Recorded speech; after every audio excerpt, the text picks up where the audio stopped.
ba ang kondisyon niya ngayon? Hindi rin namin masisiguro kung magigising pa siya.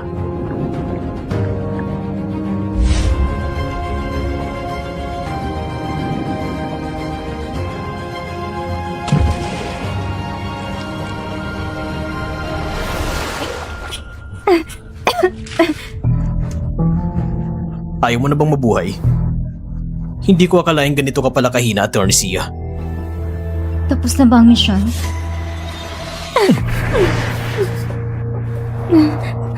Marunong ka bang maging invisible? Ano? Kailangan ko ng invisible na girlfriend. Yan bang pangalawang misyon? Hindi. Pero, makukuha mo mula sa akin ang gusto mo.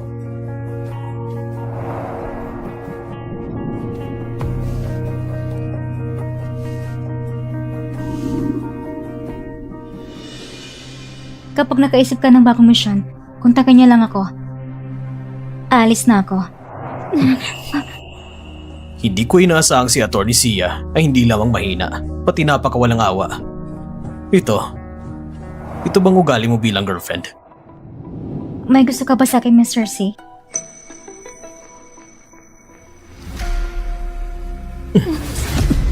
Hindi nakakatawa ang biro mo. Kahit hindi ko alam ang totoong dahilan kung bakit niya gustong gawing invisible ng girlfriend. Siya na hindi dahil sa pag-ibig. Kung ganon, bakit niya pa kinaintindihan ang ugali ko? May bago kang misyon. Paalisin mo ang bata na si Siwen Yuan.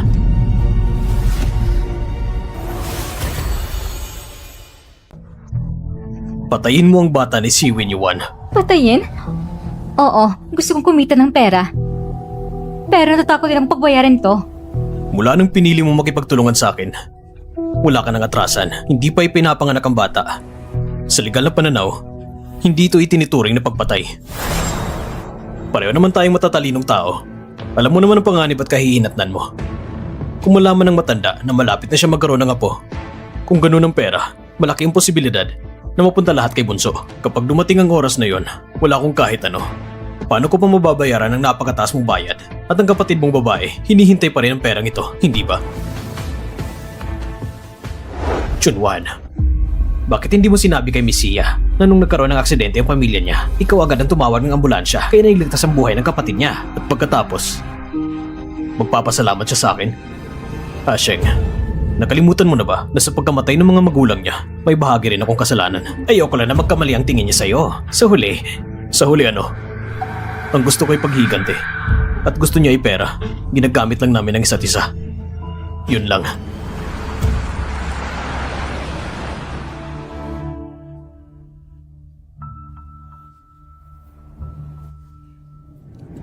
Ang paraan, ikaw nang mag-isip. Hindi ko kaya. Hindi ako mabuting tao. Pero hindi na ako isang mo yung walang awa. Hindi mo kaya? Kung ganun, ipagdasal mo na lang na sana walang magtatangkang bunutin.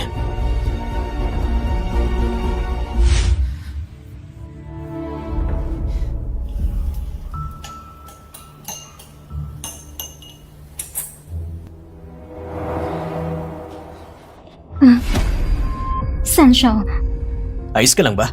bakit ka nandito?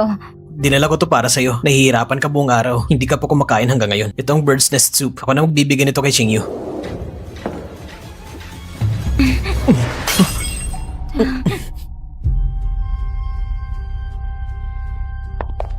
Ayos ka lang ba? Hindi ka nasaktan? Pasensya na po. Nagkamali ako. Pasensya na po. Nagkamali ako. Wala lang yun. Hindi mo na kailangan mag-alala ng sobra. Inumin mo ng gatas. Ako na lang ang gagawa para sa kanya.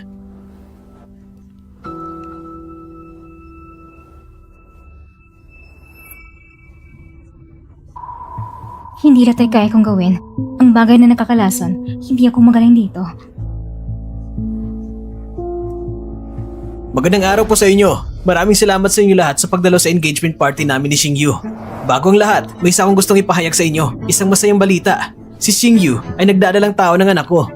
Ito lang ang misyon mo. Patawad sa inyo. Nagdagdag ko na eksena para sa'yo.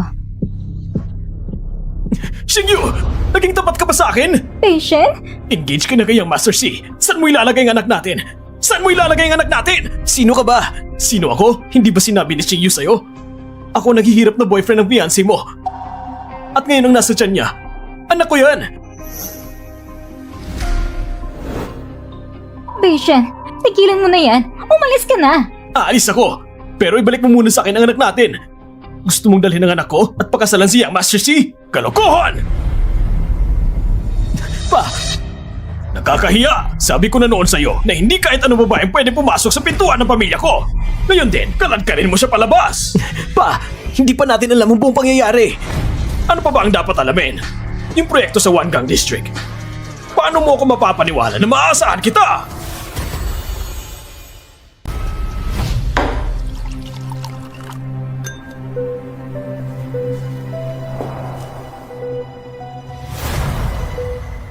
Sa tingin mo ba, karapat-dapat ka sa basong ito? Kung sinabi ni Mr. C na karapat-dapat ako, karapat-dapat na ako. Huwag mong isipin na pare-pareho lahat ng resulta. Kahit matapos ang misyon, hindi lang resulta ang hinahanap ko. Huwag mong ipagmalaki ang sarili mo. Ang basong ito ay regalo ko sa'yo. Hindi ka karapat-dapat.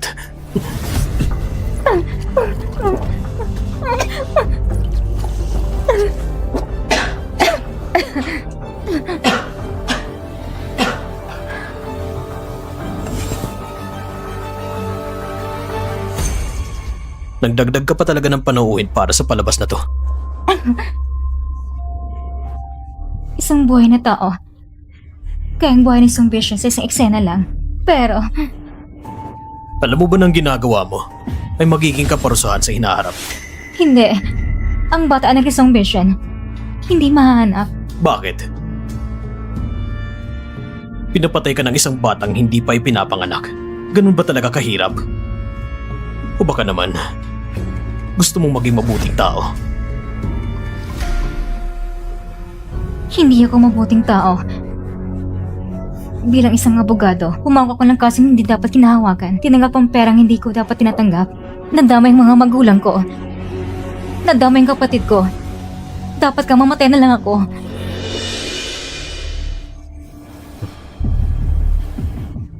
Itong payo ko sa'yo, ang walang silbing awa, ay magpapabobo lang sa'yo. Salamat, Mr. C. Hindi mo kailangan magpasalamat. Ang dapat mong gawin ngayon ay alagaan mo ang amo mo. Gawin mong umaasa siya sa'yo na dapat mahalin ka niya. Sa ngayon, siya ang pinakamarupok. Opo. Ang pera, naipadala ko na sa'yo. Ang parehong pagkakamali, ay ayoko mangyari ulit.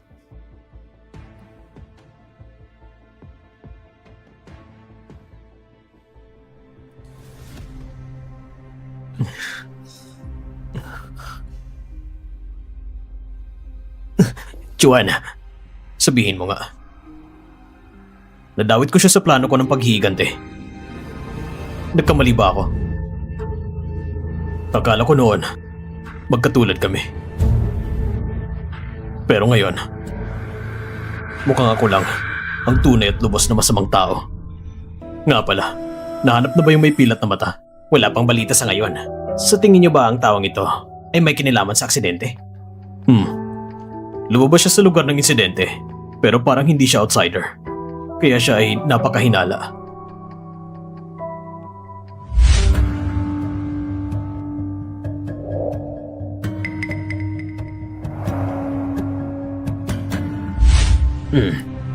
Palalakasin ko ang mga tao para imbestigahan. Nga pala, palagi niyong tinutulungan si Misia. Pero hindi niyo naman sinasabi sa kanya kung sakali at magkamali siya ng intindi. Hindi ba sapat ng mga taong nagkamali na sa akin? Hindi na siya ang kulang.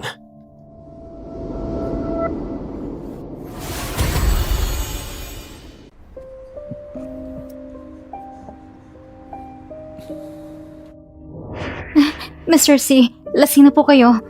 Halika, tutulungan kitang makauwi. Ano man ang sabihin mo, maniniwala ako.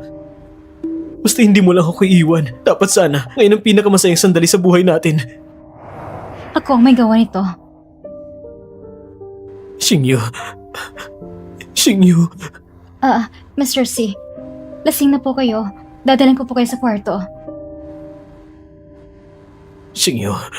Xingyu. Mr. C, hindi ko si Lin Xingyu. Ako si Shannon Feng, ang iyong assistant.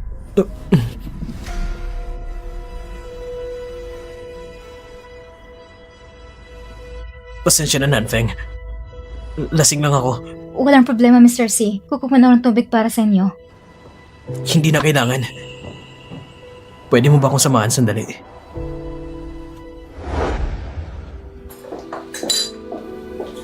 Nasaan ang bunso ninyo? Sabihin yung bumaba na siya ngayon. Nasaktan siya sa pag-ibig. Hindi pa siya makakabawi. Pababain mo siya. Opo. Dahil lang sa anak ng iba?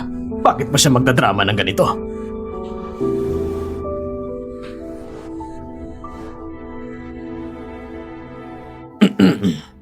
Ang proyekto sa Wangang District matagal nang nadidelay. Gaganapin ang groundbreaking ceremony ngayong hapon. Pagdating ng matandang Shen, ang paborito niyang apong babae, si Shen Watang, ay darating din para makuha ang lupang iyon sa Wangang. Malaki rin ang naiambak ng pamilya Shen. Dapat lang na magsanib pamilya ang dalawa nating angkan. Si Shen Watang na yan. Maganda raw ang impresyon niya sa inyong bunso. Kaya, ikaw... Kayong tatlong magkakapatid, kung sino man sa inyo makakapag-asawa kay Shen Watang, bibigyan ko ng 10% ng kumpanya bilang gantimpala.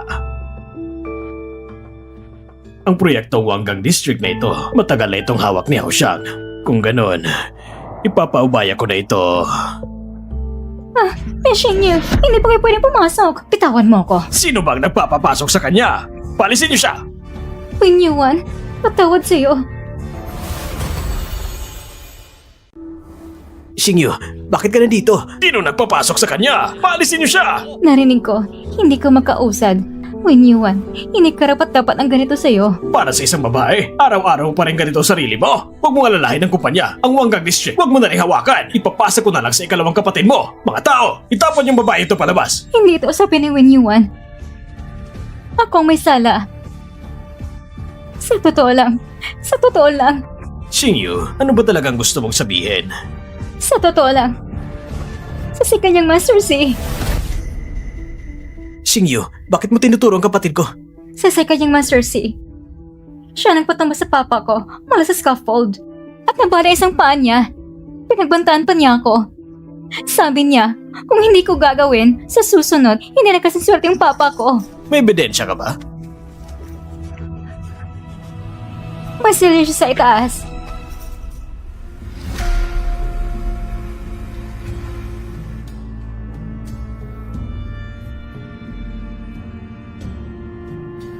Pa, may selyo nga sa itaas. Ang bangko na tseka na ito ay sa Hongha International din. Xingyu, ano pa ang pinapagawa niya sa'yo? Si Song Bishen, dinala siya para magkaroon sa lugar. Ang bata ay sa'yo. Pilyan ako'y palaglag ang bata. Paano nangyari to? Xing Wushuan, ano bang ginawa mo? Xingyu, direkta ka bang nakipag-ugnayan sa papa mo? O may tagapamagitan ba na nagpaparating ng mensahe?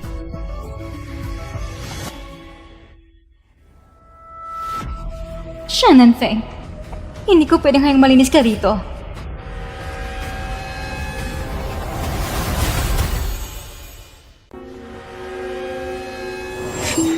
Isang buhay na sariwa.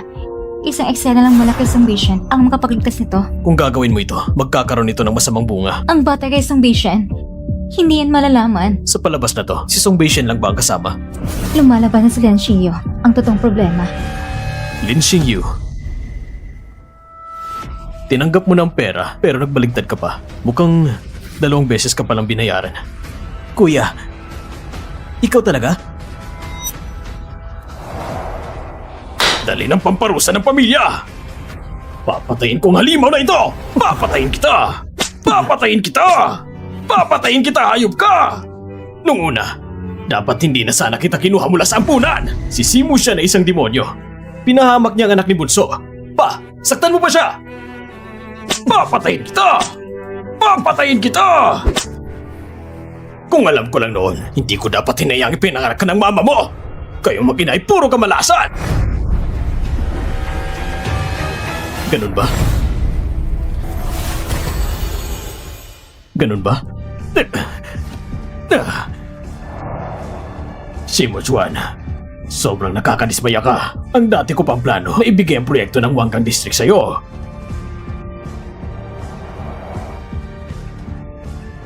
Makinig ka, ikaw nang bahala sa Wanggang District. Gawin mo ng maayos!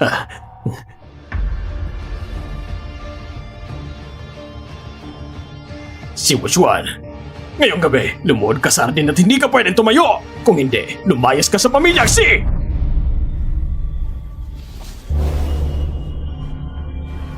Mushuan, buti nga't hindi ka pinatay ni Papa. Maswerte ka na. Puh! Nanfeng, umuulan na. Bumalik ka na sa kwarto.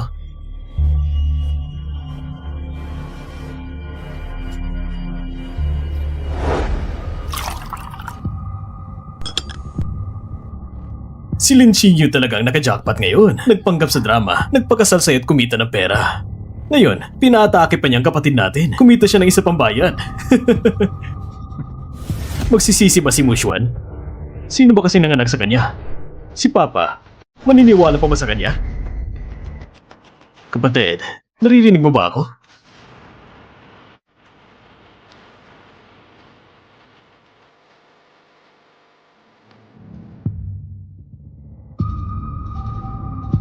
Huwag hayaan si Ling Xingyu na muling magpakita sa Yesheng.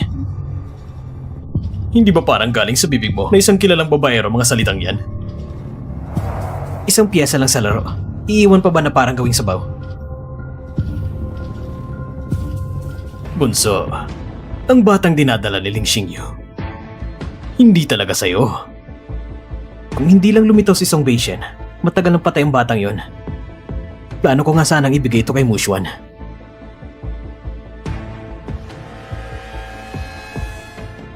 Sino ba talaga nagpadala kay Song Beishen? Halos masira niya ng buong plano natin.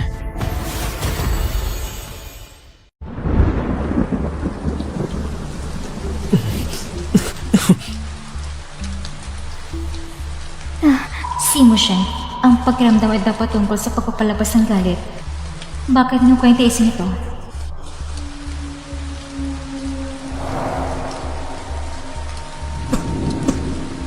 Kuya, ayaw ni Papa na makita tayo magkakapatid nag-aaway at nagtutunggali. Lumayas ka! Muntik na kong makatagpo na isang bastardo at bungo ng simpatsya.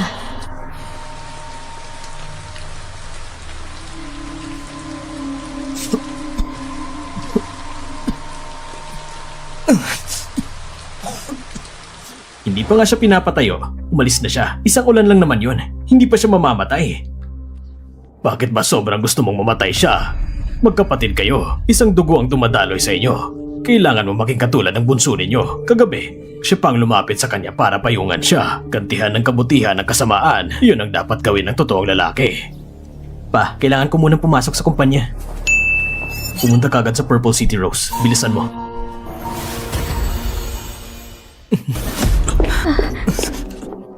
Mr. C. Halika, tumayo ka.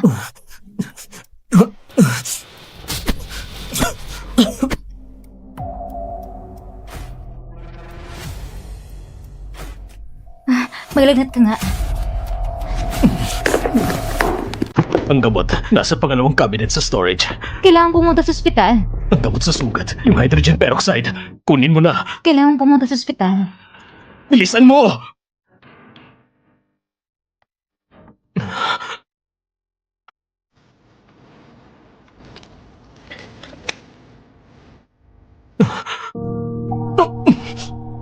Mr. C, ipagpatuloy pa ba natin? Ituloy mo. Gamutin mo para ma-disinfect. Tandaan, kailangang alisin ang anumang bagay na naiwan sa sugat.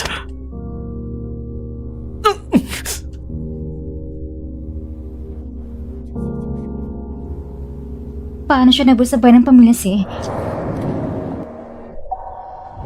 Yung nangyari ngayon.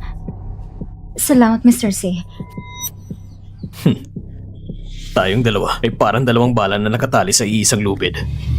Kung may mangyari sa'yo, hindi rin ako makakatakas. Nabagsak ng eksena mo. Matagal ko nang sinabi sa'yo na ang palabas na to, hindi lang si Song Beixin ang kasama. Ang ibig mong sabihin, ang pangalan ng plano para ilagay ka sa alanganin? Hindi pa pwede ang pangatlo? Ang ugali ng ikatlo ay ni Katro sa ating dalawa. Gusto kong marinig ang detalye. Tayong dalawa ay parang asong gubat sa imburnal. Laging handang umatake at manakit. Eh, ang bunso namin. Siya ay parang malinaw na hangin. Hindi ka pa ba nagkamali ng tao kahit minsan? Sa ngayon, hindi pa. Halika dito. May ibibigay kong tungkulin sa'yo. Pumunta ka at akitin ang iyong malinaw na hangin. Pumunta ka at akitin ang iyong malinaw na hangin. Sobra naman ang tingin ni Mr. C sa akin. Hindi mo kailangan maliitin ang sarili mo. Basta akitin mo lang siya. Tsak na magtatagumpay ka. Hindi ko gawin tapos ang trabahong ito. Bakit? Ayaw mong lokohin ang mabait kong kapatid? Ang sinabi ko ay planuhin mo siyang mahulog sa patibong, hindi para mahalin mo siya. Mr. C, mali yung pagkakaintindi.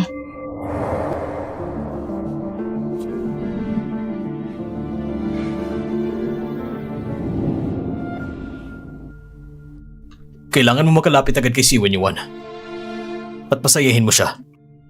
Si Mr. C sa kanyang kapatid talaga namang hindi magandang trato. Pinapayara ang mga babaeng ng gamitan niya sa kanya. Mali ang salita mo. Ito'y tinatawag kong pagbabahagi. Huwag kang magalala. Pagkatapos nito lahat, ang kapatid mong babae makakuha ng operasyon sa bato mula sa nangungunang eksperto sa buong mundo. Huwag mong isipin na pwede mo ko labanan. Binabalaan kita. Kapag nagalit ako, hindi ko alam kung anong magagawa ko. Ikaw ay nasa liwanag. Ako naman sa madilim. O pwede ring sabihin, ang pamilya mo ay nasa liwanag habang ako ang mabangis na aso na nasa dilim. Inabisuhan ko kayo.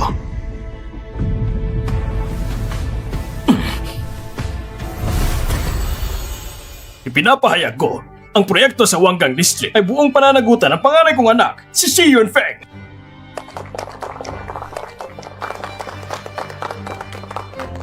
Salamat sa inyong pagdalo sa seremonya ng pagtatayo ng Wangang District. Tinitiyak ko na pangungunahan ko ang Honghai International patungo sa mas mataas na tagumpay.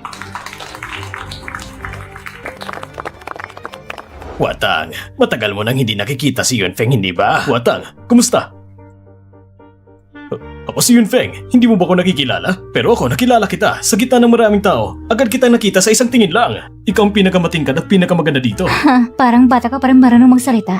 Naalala mo pa ako? Isang karangalan yun para sa akin. Kayo mga kabataan, mag-usap lang kayo. Aalis muna ako. Ah, tito. Watang, gusto mo bang uminom ng isang baso? Ang puting alak sa sea hotel namin ay mula sa aming sariling ubasan. Hindi ako uminom ng alak.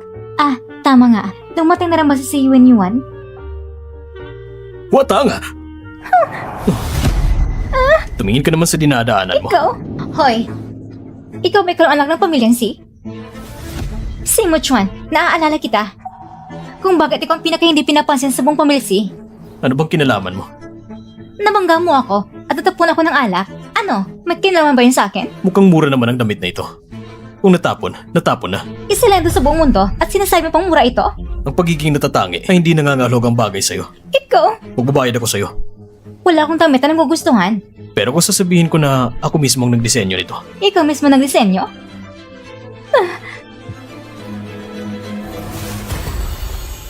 pag tinignan ka, parang malapit ka nang mamatay. Dumating na si Watang. Pumunta ka at kausapin siya. Hindi ba sinusundan siya ng kuya ko? Hindi gusto ni Watang si Yunfeng. Hindi ba palagi siya nakikipag-ugnayan sa'yo? Parang imposible kaming dalawa. Si Watang ay kailangan maging manugang ng pamilyang si Xi Yuan. Ang pagkakataon ngayong gabi ay dapat samantalahin mo.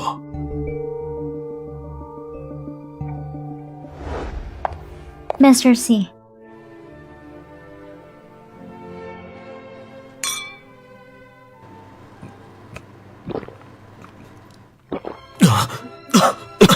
Mr. C, ayos ka lang ba? Walang problema. Wow! Parang perpektong magkasintahan! Parang sa kwenta ng Diyos at Diyosa! Wow! Ang ganda ng damit nito! Oo nga! Kaya pala gusto mo akitin ko si Wen Yuan. Gusto mo lang ng lumikha ng pagkakataon para sa'yo. Kailangan mo maisip ng paraan para tigilin si Wen Yuan.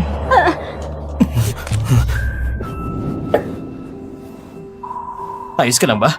Parang naikot kong pa ako. Iatid kita sa ospital. Salamat.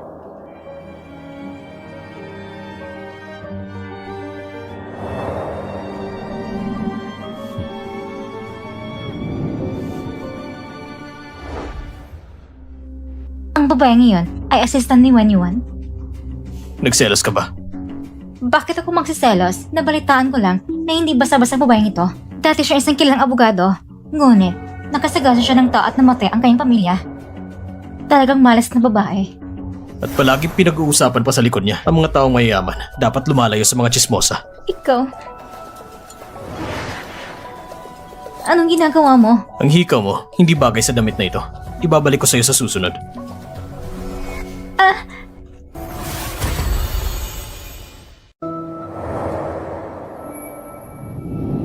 Attorney Sia, ano nangyari?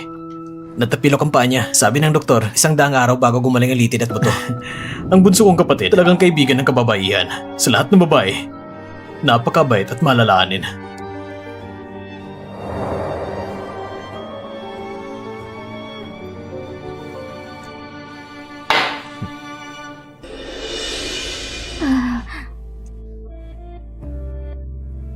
Kung nahihirapan kang gumalaw, sabihin mo lang sa akin. Nasa tabi mo lang ako.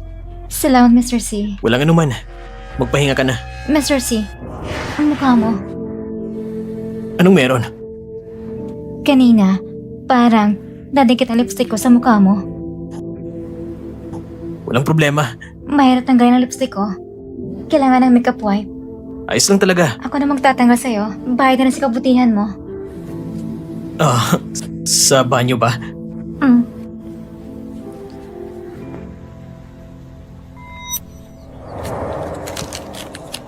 Ito ba yun? Oo, ito yon. Umupo ka.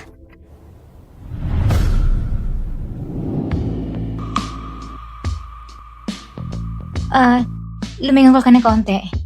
Hindi ko masyadong maabot kung ganyan ka.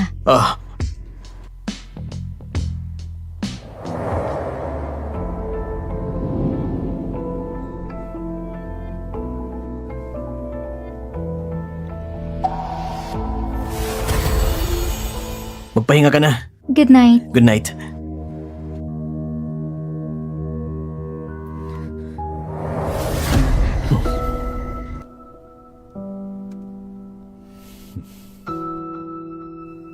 Talagang mahusay ka na aktor, Attorney Sia. Sa pangkaraniwan, tahimik ka lang. Pero sa pang-aakit sa lalaki, talaga namang biyasa. Hindi ko nabigong misyon. Mali pala ang pagtingin ko sa'yo. Ang utos ni Mr. C. Kahit sapoy ang tubig, kailangan tapusin. Talaga ba? Sa tingin ko, hindi ka masyadong nahihirapan. Medyo maayos pa nga. Kaya pala, ang pag-aakit sa lalaki ay specialty mo. Mr. C, dito sa bahay ng C, hindi ka ba natakot mahuli? Gusto kong ganitong pakiramdam. Paano ikaw, Attorney Sia? Bastos. Bastos. Gusto ko rin ng salitang yon. Mr. C, sa tingin ko, mas mabuti kong ilalim ang oras mo kay Binibining Shen. Walang problema. Para sa akin, isa lang naman siyang piyesa sa laro. Ano mong dapat ko ikabahala? Ano man ang gusto mong gawin, wala tang kinalaman sa akin.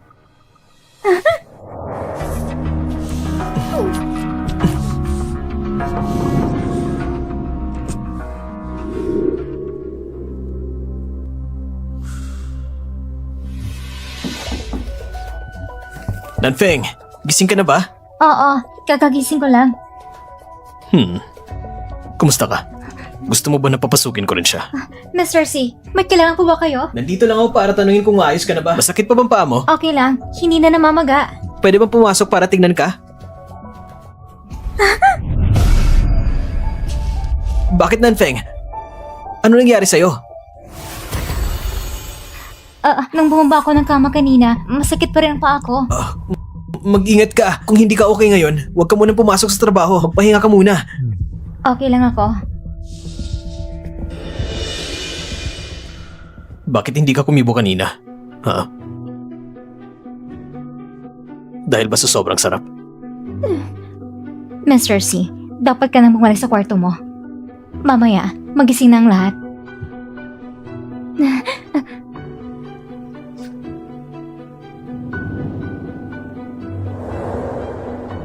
Anong iniisip mo?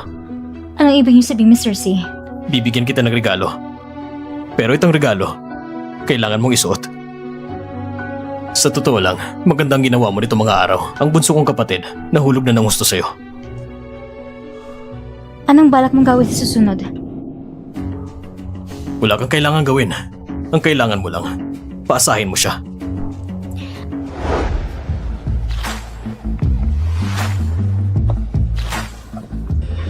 Ang mga mayayaman, marami lang akong nakitang paraan para maligaw sila. Pero para kay Senyorita Shen, nagpagawa pa talaga ng garden villa.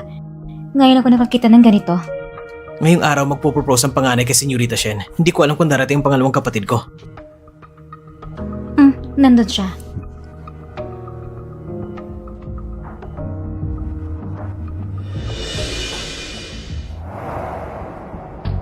Bastardo, ikaw, gusto mo ring ligawan si Watang? Alam mo ba ang kasabihang, parang pala kang gustong kumain ng laman ng gansa? Narinig ko na, hindi ba ganyan ka rin? Ikaw, karapat-dapat ka ba makipagkumpetensya sa akin? Ngayong gabi, magiging babae ko si Shen Watang. Lumayo ka na lang. Kuya, hindi valid ang pagdedeklara mo na mag-isa. Ang tawag doon, imahinasyon. Si Mushuan, gusto mo ba talagang ipabugbog kita ngayon? Huh? Hoy! Dumating na si Shen Watang!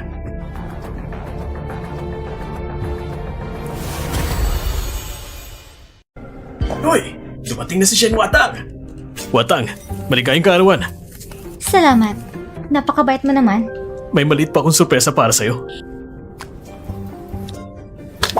Hindi ko kalansiyang Master C ay romantic pala. Para sa'yo. Siyempre, pinag-isipan ko to ng gusto. Pero, allergic ko sa pagiging romantic. Watang, sagutin mo na ako. Ngayong gabi ng kaarawan mo. At engagement party din natin. Itong singsing na to, binili ko sa auction ng Royal Family.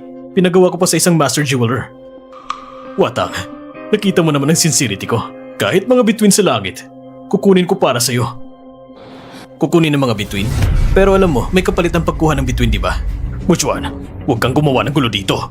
Kuya, alam ko ang hotel na ito, ginamit ito ni Papa para tanggapin ang mga maharlikang Briton. Dahil lang ba gusto mong ligawan si Senyorita Shen, kaya pinalitan ang pangalan nito? Watang, huwag mong pakinggan ang mga kalokohan niya. At saka, ang pera ng pamilya Si, pera ko rin yon. 3 ang anak ng pamilya Si, kaya 3 rin ang hati ng pera. Ikaw isang anak sa labas, hindi ka kasali! Oh, ang bituin ng pag-asa ha. Ang halaga niyan ay napakalaking target. Shen Watang, ang bait talaga ng kuya ko sa'yo. Para sa ganitong halaga, gaano kayang pandaray ang kailangan para makuha yon? Ikaw na anak sa labas! Papatayin kita! Papatayin kita!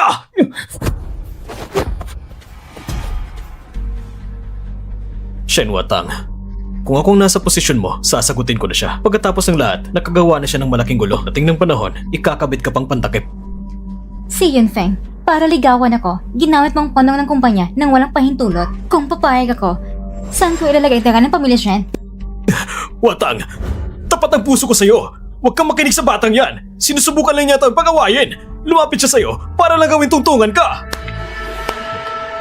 Kuya, sa wakas, tama ka rin. Tama. Lumapit ako sa'yo para gawing tuntungan ka. Sabi ng papa ko noon, kung sa aming 3 magkakapatid, sino man ang makakuha ng puso mo, ibibigay niya ang pinakamagandang resources ng kumpanya. Sabihin mo, sino ba sa amin ang ayaw nun? Tamang-tama. Nandito rin ang bunso namin. Kaming 3 magkakapatid. Iba-iba ang tipo. Mamili ka na lang. Hindi ko inaasahan. Ikaw pa rin palang gusto kong lapitan para gawing tuntungan. Medyo tapat ka rin pala. Siyempre, bukod sa pagiging tapat, wala naman akong iba. Ang lahat, tinatawag akong second young Master Si. Dahil lang naman yun sa apelidong Si. Sa pamilya namin, akong nasa pinakailalim. At least alam ang pwesto mo. Dapat lang naman na may kamalayan sa sarili. Pero kung kailangan talagang pumili sa aming 3, kung isang tao lang, ako na magre-rekomenda sa sarili ko. Gusto ko ngang marinig. Kailangan kita. Ikaw, kaya mo bang baliktarin ang kapalaran ko? Ano naman makukuha ko? Nakapaglaro ka na ba ng dating sim? Isuot mo ito. Watang, huwag mong hayaan lukuhin ka niya. Ginagamit ka lang niya para tumaas ang posisyon niya. Narinig ko yon.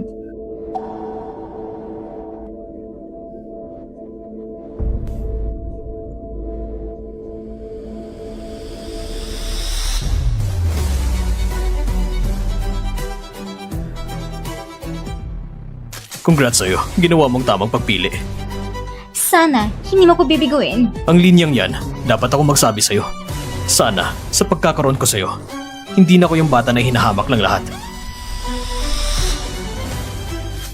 Ikaw bata ka! Inagaw mo pag-ibig ko! Kuya, ang paraan mo sa pangliligaw, sobrang luma na. Narinig ko, si Mission nung dati, medyo may gusto siya sa'yo. Hindi ko gagawin ng kasal o pag-ibig bilang isang tulay. Kung darating ang araw na magpakasal ako sa isang babae, yun ay dahil sa pag-ibig lamang. Sa mundo mo, natitira lang ba ang palitan ng kapakinabangan? Mission, Mr. C, bakit kayo nandito? Ang aming bunsong kapatid, napakabait ng puso. Nung bata pa siya, nag-aalaga ng aso. Ngayon na nag-aalaga ng tao. Kuya! Ang tindi mo naman, Matindi ako. Hindi mo ba gusto yun? umalis na tayo. Tigilan nyo! Ano nangyari? Hikaw ko yan. Bakit pareho sa akin? Eksaktong makapareho. Bira na panlasa ko. Kapareho rin kami siyan. Sakin to. Watang. Si Miss Sia, medyo marahas ka naman sa kanya. Naalala ko ang aking pares ng hikaw. Mukhang kinuha mo. Bakit ito na sa kanya? Paano mo ito mapapaliwanag? Ang iyong hikaw, nasa akin pa yun. Totoo bang sinabi mo? Totoo ang sinasabi ko. Ipakita mo. Kung ipapakita ko, hihingi ka ba ng paumanin sa kanya? Ipakita mo na ba kung magsalita?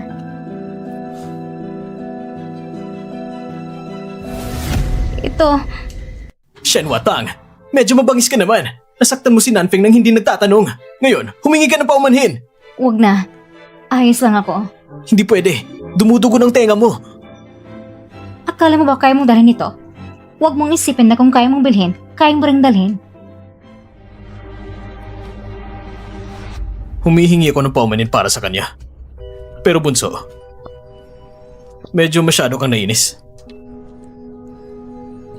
Nanfeng, nagkaroon ng mahabang hiwang tenga mo. Dadalhin kita sa ospital. Hindi na kailangan. Hindi pwede. Dumudugo ng tenga mo. Baka maging infected pa yan.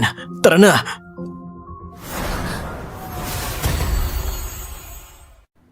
Oh, huwag mo nang ulitin ang dati mong ugali. Mr. C, Wenyuan, alam ko namang maganda talaga ang pakiramdam ni Watang sa'yo. Pero hindi ko inaasahan na mauuna ang pangalawang kuya mo. Dapat kang matuto mula sa kanya. Pa, hindi ko gagamitin ang pag-aasawa bilang tulay. Kapag nagpakasal ako, papasahin ko lang ang babaeng mahal ko. Katulad ba ng babaeng may anak ng mekaniko? Ako at si Ling Xingyu, tapos na kaming dalawa. Tana sa susunod, hindi na yon mauulit. Ano man ang estado ng buhay niya, hindi yun ang mahalaga. Basta gusto ko lang siya. Wenyuan, napapaliw ka na ba? Mr. C, babalik man ako sa kwarto.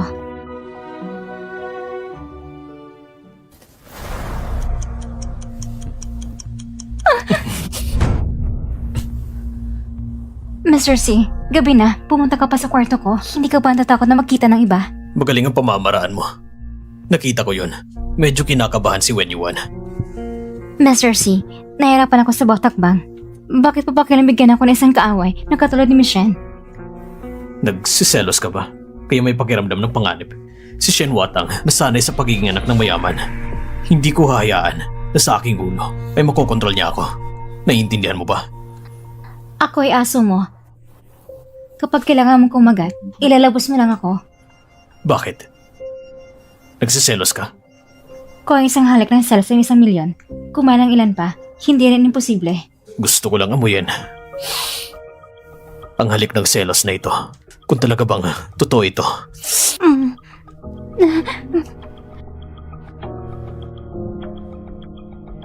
Kapag nandyan ang pera, kung gusto mong totoo, tutuhanin ko. Ilagay mo naman ang mukha mong mahilig sa pera sa tamang lugar. Tandaan mo, ano man ang gusto ko sa'yo, gagawin mo. Simula ngayon, isa ka ng ibong nakakulong. Huwag mo nang isipin na lumipad. Kung lilipad na ako sa mga bisik ng iyong kapatid, Mr. C, hayaan mo ba akong makaligtas?